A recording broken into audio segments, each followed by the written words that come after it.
हैं, दो दो टाइम ओपीडी चल रहे हैं, नए नए डॉक्टर्स रिक्रूट हो रहे हैं। और मुझे लगता है कि अगर आपके नज़दीकी में कोई भी अस्पताल है, एक एक्सरे कम से कम करा लें।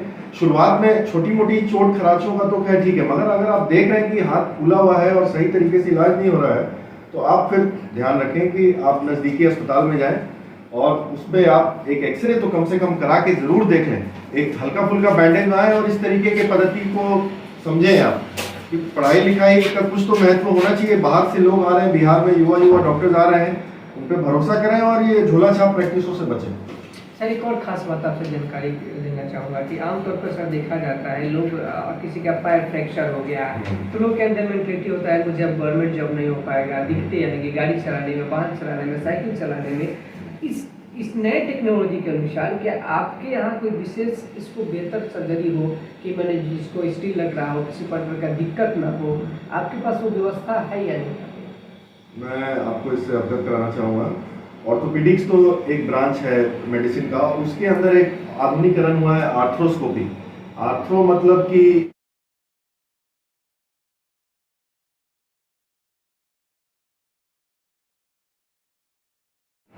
नमस्कार बा प्रणाम बा तमाम जनता जनार्दन के हम उज्जवल निर्मल भोजपुरिया माटी न्यूज चैनल से चिकित्सा हिमान कार्यक्रम को लेकर छपरा सर के सुप्रसिद्ध हड्डी स्पेशलिस्ट जो यंग होकर भी पटना से छपरा के लिए प्रैक्टिस करते हैं और छपरा में सदर अस्पताल में प्रस्थापित भी है।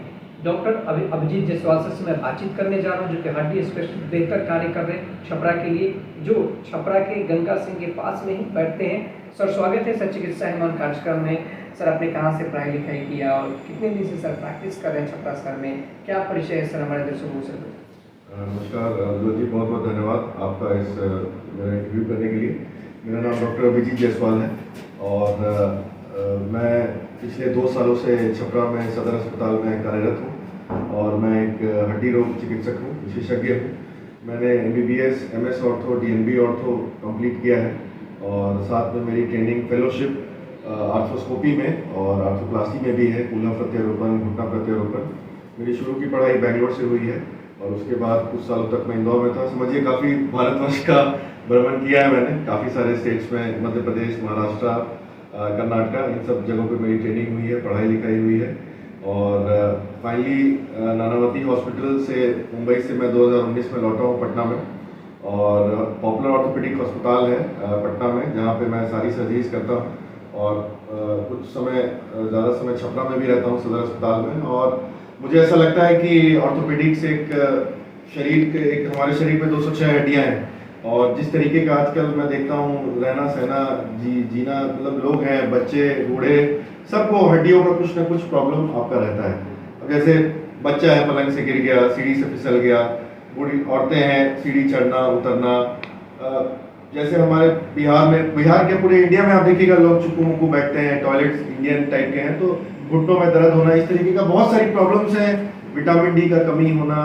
तो इन सब चीज़ों का हम इलाज चाहते हैं कि बेहतर तरीके से हो, लोगों में भय नहीं हो कि ये हड्डी टेढ़ी टूट रही है। सब चीज़ों का, हड्डियों में किसी भी तरीके का जोड़ का समस्या आजकल इतना आधुनिकीकरण हो चुका है कि हम सब चीज़ को ठीक कर सकते हैं। कोई भी चीज़ अगर सही समय पे हमारे पास आए, कोई भी रोड ट्रैफिक एक्सीडेंट आए, कोई बच्चा गिर जाए, चोट लग जाए, सही समय पर उपचार हो तो वी कैन डेफिनेटली, मतलब हम उसको एक अच्छा अलाइन करके उसको अच्छा फ्यूचर दे सकते हैं। सर लगातार आपने तो कई राज्यों में और कई देशों प्रांत में भी आप रहकर भी फिर भी बिहार का सेवा और बिहार में आकर छपरा जिला में सेवा बड़ा योगदान रहा लोगों के प्रति, युवा है। सर एक खास बात आपसे जानने की कोशिश करूँगा कि आमतौर पर देखा जाता है किसी का हड्डी जब टूटता है तो लोग गाँव देहात में उसको जोर से बांध देते हैं, तो उसका विशेष साइड इफेक्ट क्या पड़ता है? उसको क्या ऐसा बांधना चाहिए या नहीं बांधना चाहिए, क्या साइड इफेक्ट पड़ता है? हमारे दोस्तों को इस पर कुछ बड़ा परामर्श। देखिए, ये जो आप कह रहे हैं इसको हम लोग क्वैक प्रैक्टिस बोलते हैं। क्वैक मतलब झोला छाप प्रैक्टिस, जो कि मैं मतलब बिहार में आने के बाद जितना इसका प्रचलन मैंने यहाँ देखा है, मैंने और किसी स्टेट में इतना नहीं देखा और लोगों का उन पर भरोसा भी है, कभी कभी वो सक्सेसफुल भी हो जाते हैं। मगर ज़्यादातर केसेस में क्या होता है कि ऐसे कंडीशन में हमारे पास वो सब आते हैं कि हम कुछ भी नहीं कर पाते हैं। होता क्या है, इतना टाइट प्लास्टर बांध देते हैं, जैसे कि इतना टाइट प्लास्टर बांध देंगे कि हाथ वाथ फूल जाता है पूरा, और अगर प्लास्टर नहीं काटा जाए तो हाथ काटने तक का नौबत आ सकता है।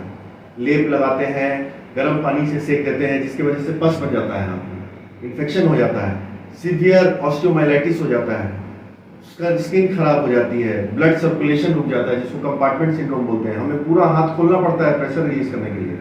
तो मेरा आपसे कहना है, आजकल की सरकार जो हम देख रहे हैं स्वास्थ्य में कितना काम कर रही है, सारे सरकारी अस्पतालों में सेवाएं काफ़ी अच्छी हो रही हैं, 2-2 टाइम ओपीडी चल रहे हैं, नए नए डॉक्टर्स रिक्रूट हो रहे हैं।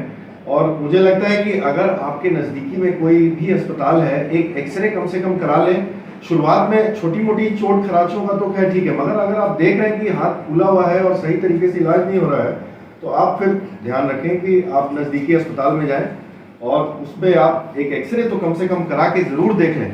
एक हल्का फुल्का बैंडेज ना आए और इस तरीके के पद्धति को समझें आप कि पढ़ाई लिखाई का कुछ तो महत्व होना चाहिए। बाहर से लोग आ रहे हैं, बिहार में युवा डॉक्टर्स आ रहे हैं, उन पर भरोसा करें और ये झोला छाप प्रैक्टिसों से बचें। सर एक और खास बात आपसे जानकारी लेना चाहूँगा कि आमतौर पर सर देखा जाता है लोग किसी का पैर फ्रैक्चर हो गया तो लोग के अंदर मेंटेलिटी होता है मुझे अब गवर्नमेंट जॉब नहीं हो पाएगा, दिखते यानी कि गाड़ी चलाने में, वाहन चलाने में, साइकिल चलाने में। इस नए टेक्नोलॉजी के अनुसार क्या आपके यहाँ कोई विशेष इसको बेहतर सर्जरी हो कि मैंने जिसको स्टील लग रहा हो, किसी प्रकार का दिक्कत ना हो, आपके पास वो व्यवस्था है या नहीं? मैं आपको इससे अवगत कराना चाहूँगा। ऑर्थोपेडिक्स तो एक ब्रांच है मेडिसिन का, उसके अंदर एक आधुनिकरण हुआ है आर्थ्रोस्कोपी। आर्थ्रो मतलब कि जोड़ और स्कोपी मतलब देखना। एक तरीका है कि आप उस दरवाजे के पीछे खड़े हैं, आप दरवाजा खोल के घुसें, और दूसरा है कि की होल से देखें। तो मैं एक की होल सर्जन भी हूँ, मिनिमल इन्वेजिव सर्जन जिसको बोलते हैं। आपने देखा होगा खिलाड़ी लोग आजकल इंडिया में क्या है, IPL, ISL, football league, inter state tournaments, खिलाड़ियों का बिहार में देखिए आप कितने स्पोर्ट्स में लोग रुचि ले रहे हैं, हर जिला में टूर्नामेंट्स हो रहे हैं, तो स्पोर्ट्स इंजरी भी बहुत हो रही है। अब एक खिलाड़ी है 20 साल का, सपोज करिए वो लॉन्ग जंप करता है या बहालियां निकलती हैं, हाई जंप उसमें कराते हैं, लॉन्ग जंप कराते हैं।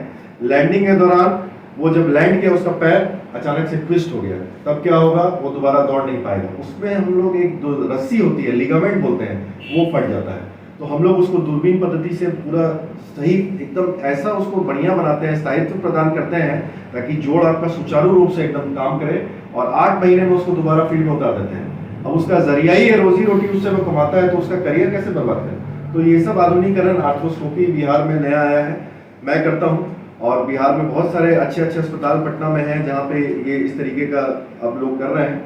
और ये सब आधुनिकरण होने की वजह से ये सब पहले पेशेंट बॉम्बे दिल्ली जाते थे, अब हम सब पटना में कर रहे हैं। तो ये एक आधुनिकरण है। पुल प्रत्यारोपण हो गया, पैर टेढ़े हो जाते हैं, देख रहा है कि बेचारे का पैर टेढ़ा है, पूरा ऐसा बतख के जैसा ऐसे ऐसे टेढ़ा होकर चल रहा है, वो सब में आजकल हम लोग घुटना प्रत्यारोपण कर रहे हैं। ये सब थोड़ी महंगी पद्धति है, बट आयुष्मान भारत एक है, एम्स में ये सब का इलाज बजट में होता है, सरकारी कॉलेजेस में भी हो रहा है। निरंतर जो यहाँ के पोस्ट ग्रेजुएट्स हैं पीएमसीएच एनएमसीएच में, उनको ट्रेनिंग दी जा रही है, हम लोग कैडेवर कैंप्स ऑर्गेनाइज कर रहे हैं। तो ये सब आधुनिकरण है और हमारा राज्य तरक्की पे है। इसके लिए सरकार को तो अप्रिशिएट करना हमें चाहिए कि बिहार सरकार स्वास्थ्य विभाग में निरंतर अच्छा काम कर रही है। सर लगता है एक और खास बात आपसे जानकारी लेना चाहूँगा, सरकार की जो व्यवस्था है, बेहतर व्यवस्था सरकार तो दे ही रही है, लेकिन आमतौर पे देखा जाए गांव देहातों में लोग लॉन्ग टर्म तक बाइक चलाते हैं तो लोगों को कमर में दर्द, गर्दन में दर्द, हाथों में दर्द, घुटनों में दर्द तमाम होते रहते हैं। इसका साइड इफेक्ट क्या है? लोग मार्केट से दवा लेकर तुरंत खा लेते हैं, किसी प्रकार का दर्द हो रहा है तो उसमें क्या साइड इफेक्ट पड़ता है शरीर पे, उसको सबसे ज़्यादा क्या दिक्कतें आती हैं, क्या उनको सलाह लेना चाहिए, डॉक्टर से कैसे परामर्श लेना चाहिए? अच्छा सवाल आपने पूछा है। देखिए हमारा जो इंडियन पॉपुलेशन है उसमें जिस तरीके से हम लोग श्रम करते हैं, मेहनत करते हैं, ये बाहर के देशों में इस तरीके का काम नहीं, कल्चर नहीं है। बाहर के देशों में आप जाइए 4 या 5 दिन काम करते हैं, बाकी दिन छुट्टी। हमारे में 7 में अगर पता चले तो हम 10 दिन काम करें, इस तरीके का हमारा कल्चर है। तो क्या होगा, वेयर एंड टियर है। आप मोटरसाइकिल लेके चलाएंगे उसको लगातार डेली 100 किलोमीटर के स्पीड पे, तो क्या जवाब देगा ना। तो इंसान भी एक ह्यूमन बॉडी है भाई, भगवान तो है नहीं, उसके शरीर में भी वेयर एंड टियर होगा, कार्टिलेज घिसेगा, घुटना घिसेगा, ऊपर नीचे उतरिएगा, बाइक पे किक मारिएगा, चलाते रहिएगा, गर्दन दर्द होगा। तो विटामिन डी और कैल्शियम, ये 2 चीजें हैं जो हड्डी को बनाती हैं। इसका सप्लीमेंट्स आपको रेगुलरली लेना पड़ेगा, ये एक जरूरी है। साप्ताहिक में हम लोग विटामिन डी का बूस्टर डोज देते हैं 60,000 यूनिट्स, और बच्चों में तो अगर सीवियर डिफिशियंसी होती है तो 6 लाख यूनिट्स तक भी देते हैं। और आप मान के चलिए कि हर ऑर्थो के ओपीडी में हमारा देश अगर आबादी 130 करोड़ है तो 15 करोड़ से ऊपर के लोग गठिया से ग्रसित हैं। और गठिया में बहुत प्रकार की गठिया हैं, और तो में रूमेटॉइड आर्थराइटिस है, मर्दों में गाउट है, गाउटी आर्थराइटिस है, बच्चों में रिकेट्स है, ऑस्टियोमेलेशिया, ये सब विटामिन डी की कमी से या वेयर एंड टियर, डिजेनरेटिव, बहुत तरीके के हैं। तो विटामिन डी और कैल्शियम का सेवन करें। जरूरी नहीं कि हर आदमी दवाई खाए। अंकुरित चना, रात में चना फुला लें, प्रोटीन का सोर्स है। छेना, दूध नहीं पचता है, बहुत लोगों को दूध सब पीते हैं, पेट झाड़ देता है, छेना खाइए भाई। छेना में 2 चम्मच शहद डाल दीजिए। बॉइल्ड अंडा खाइए, अंडा ऑमलेट नहीं, तेल घी मसाला नहीं तो बॉइल्ड अंडा खाइए, ठीक है। फल खाइए, केला खाइए। केला लोग बोलते हैं सर्दी होता है, बिल्कुल नहीं, केला बहुत अच्छा प्रोटीन का सोर्स है, ठीक है। और जरूरी नहीं कि आपको नॉनवेज ही खाना है। आप हाथी को देखिए, हाथी क्या नॉनवेज खाता है क्या? तो उसका क्या बल कम है, शेर से कम है? तो ये सब बेकार की बातें हैं। आपको शरीर को अगर फिट रखना है तो सबसे पहली चीज है एक्सरसाइज। आजकल के युवाओं से मेरा एकदम अपील है कि देखिए भाई साहब, अगर आप चाहते हैं कि अपने दादा परदादा के जितना लंबा जिए तो मोबाइल छोड़िए और सुबह उठ के 7 बजे पार्क में जाइए और मेहनत करिए, है ना। थोड़ा सा वर्जिश करिए, बॉडी को फिट करिए, चुस्त दुरुस्त करिए, दिमाग तंदुरुस्त चेंजिंग हो। खास अपील जो गांव देहात में बहुत लोग लापरवाही करते हैं, उन लोग की खास अपील क्या है? देखिए सर, हमारे प्रदेश की आबादी तो आप जान ही रहे हैं, ठीक है। और हर के पास चिकित्सा पहुंचाना एक लक्ष्य है जो कि अभी तो दूर दिख रहा है, मगर प्रयास तो यही है। और हम लगातार कैंप्स वैम्प्स का भी कोशिश कर रहे हैं, लोग जा भी रहे हैं।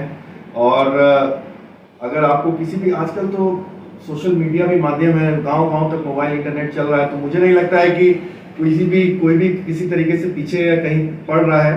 पहले जैसी स्थिति तो नहीं है, हाँ, मगर मेरा अपील यही है युवाओं से जो जनरेशन बढ़ाते हैं हर समय कि भाई फिट रहिए, stay fit, look after your bones, अपने हड्डियों को मजबूती दें। और कुछ भी प्रॉब्लम हो अपने आस के पास के प्राथमिकी चिकित्सालय में जरूर परामर्श करें। वहाँ के कैंप्स में जो प्रोग्राम्स होते हैं, मलेरिया, फाइलेरिया, टीबी, ये सब से अवगत हो। और हड्डियों के लिए तो सर मैं कहूँगा कि मतलब एक्सरसाइज और खाना पीना यही है। आपको यही एक अच्छा सुझाव, साइकिलिंग करें, एक्सरसाइज करें, योगा करें, जिम करें, मेहनत करें। और आपसे कोई परामर्श लेना चाहता है तो आपका कहाँ क्लिनिक है? पटना में कहाँ क्लिनिक हॉस्पिटल है? छपरा में कहाँ पे है? जो आपसे कोई सलाह लेना चाहे, आपसे दिखाना चाहे तो हमारे दर्शकों से बता दें। देखिए सर, मैं तो सदर अस्पताल में पोस्टेड हूँ और यहाँ पे गंगा सिंह कॉलेज है, चुन्नू सिंह जी हैं, उनका कैंपस है, उसी में बैठता हूँ मैं थर्सडे फ्राइडे। और आप बिल्कुल यहाँ पे आ सकते हैं। 3 से 5 बजे मेरा समय है परामर्श करने का। और फ़ोन से भी आप कांटेक्ट कर सकते हैं मुझे, फेसबुक पेज भी है मेरा। और सदर अस्पताल में भी मैं रहता हूँ, आप आराम से सुबह के टाइम वहाँ आ सकते हैं, तो वहाँ पे भी आप मेरी सेवाएं ले सकते हैं। छपरा के लोगों के लिए मैं एनी टाइम अवेलेबल हूँ और मैं चाहता हूँ कि यहाँ के लोगों की हड्डियाँ मजबूत हों और वो तंदुरुस्त रहें, है ना। जैसे कि हमारे साथ बात कर रहे थे डॉक्टर अभिजीत जायसवाल सर, हमारे साथ बातचीत कर रहे थे, जो कि छपरा में हड्डी स्पेशलिस्ट को लेकर बेहतर कार्य कर रहे हैं और सजग रहना है। क्योंकि इन्होंने कहा युवाओं को लेकर, युवाओं आज के जो युवा वर्ग हैं कहीं ना कहीं बड़ी लापरवाही कर रहे हैं, उनको सजग के लिए इन्होंने कहा कि अपने स्वास्थ्य के प्रति बेहतर रुझान करें। और हड्डियों को मजबूत करने के लिए बहुत सारा इन्होंने टिप्स बताया है कि कैसे आप मजबूती के साथ एक्सरसाइज करना है, क्या क्या आपको खाना है, किसी चीज़ को आपको अवॉइड करना है, इस पे बिल्कुल ध्यान दें। चिकित्सा एवं कार्यक्रम को लेकर छपरा सर के हर डॉक्टरों के साथ आपके साथ रूबरू कर रहे हैं। एपिसोड आपको कैसा लगा बिल्कुल कमेंट करके बताएं और अच्छे डॉक्टरों से परामर्श लेकर ही दवा का प्रयोग करें और बेहतर स्वास्थ्य को लेकर अच्छे डॉक्टरों से ही दिखाएं। स्वस्थ रहें, सुरक्षित रहें। जय हिंद, जय भारत, जय